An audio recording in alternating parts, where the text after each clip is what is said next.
پرانی حویلی کا راز، عامر اور عائشہ کی خوفناک کہانی۔ رات کی سیاہی میں ایک سنسان راستہ، ٹھنڈی ہوا کے جھونکے اور دو نوجوان عامر اور عائشہ اپنی گاڑی میں ایک پراسرار منزل کی جانب بڑھ رہے تھے۔ یہ دونوں یونیورسٹی کے اسٹوڈنٹس تھے اور تاریخی مقامات میں خاص دلچسپی رکھتے تھے۔ انہیں ایک پرانے گاؤں کی سنسان حویلی کے بارے میں معلوم ہوا جو کئی صدیوں سے ویران پڑی تھی۔ مقامی لوگ کہتے تھے کہ جو بھی وہاں گیا کبھی واپس نہ آیا۔ کیا تمہیں لگتا ہے کہ یہ سب کہانیاں سچ ہیں؟ عائشہ نے عامر کی طرف دیکھتے ہوئے کہا۔ پتہ نہیں، مگر ہمیں خود دیکھنا ہوگا، عامر نے جوش سے کہا۔ دروازے پر خون جیسے دھبے تھے اور ہوا میں جلی ہوئی لکڑی کی بو تھی۔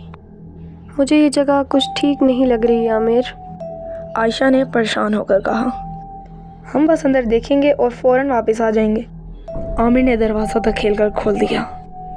جو ہی وہ اندر داخل ہوئے، فرش پر ان کے قدموں کی آواز گونجنے لگی۔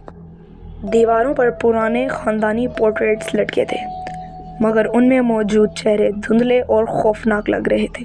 اچانک کوئی چیز اوپر سے نیچے گری۔ عامر نے ٹارچ روشن کی مگر وہاں کچھ نہ تھا، مگر کسی کے قدموں کے نشان زمین پر تازہ نظر آ رہے تھے۔ یہ ممکن نہیں، عامر نے فوراً کہا۔ یہاں تو کوئی اور موجود نہیں، عائشہ کانپتی ہوئی آواز میں بولی۔ کچھ تو ہے جو ہمیں دیکھ رہا ہے، عامر نے سرگوشی میں کہا۔ اچانک پیچھے کے دروازے دھڑپ سے بند ہو گئے۔ حویلی کی دیواروں سے سرگوشیاں سنائی دینے لگیں۔ اچانک ایک خوفناک سایہ نمودار ہوا۔ اس کی سرخ آنکھیں اندھیرے میں چمک رہی تھی۔ تم یہاں نہیں آ سکتے، یہاں سے چلے جاؤ، سائے نے ایک گرجدار آواز میں بولا۔ عامر اور عائشہ پیچھے ہٹنے لگے۔ سایہ ان کی طرف بڑھنے لگا۔ وہ زمین سے چند اونچ اوپر معلق تھا، جیسے کوئی شیطانی طاقت اسے قابو میں رکھی ہو۔ اچانک عائشہ کو یاد آیا کہ اس کے دادا نے ایک دفعہ کہا تھا، برائی پر قابو پانے کے لیے روشنی کا سہارا لو۔ عامر، ہمارے پاس وہ تعویذ موجود ہے جو ہمیں نانی نے دیا تھا۔ عائشہ نے جلدی سے اپنی جیب سے تعویذ نکالا اور عامر کے ہاتھ میں تھما دیا۔ عامر نے تعویذ کو مضبوطی سے پکڑا اور سائے کے سامنے رکھ دیا۔ تعویذ میں سے سفید روشنیاں نکلنے لگی اور اوپر کا پورا کمرہ چمک اٹھا۔ سایہ چیخنے لگا جیسے روشنی اس کی طاقت ختم کر رہی ہو۔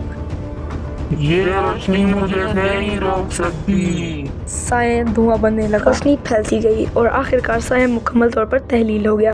حویلی کی دیواریں جو پہلے ٹھنڈی اور منحوس لگ رہی تھی اب پرامن محسوس ہونے لگی۔ اچانک دروازہ خود بخود کھل گیا۔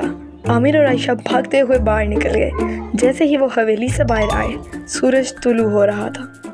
یہ جگہ اب آزاد ہو چکی ہے عامر، عائشہ نے سکون کا سانس لیتے ہوئے کہا۔ ہاں، نیکی ہمیشہ جیتتی ہے، عامر نے مسکراتے ہوئے جواب دیا۔ وہ دونوں اپنی گاڑیوں میں بیٹھے اور اپنی منزل کی طرف روانہ ہو گئے، مگر یہ بات طے تھی کہ وہ رات وہ کبھی نہیں بھولیں گے۔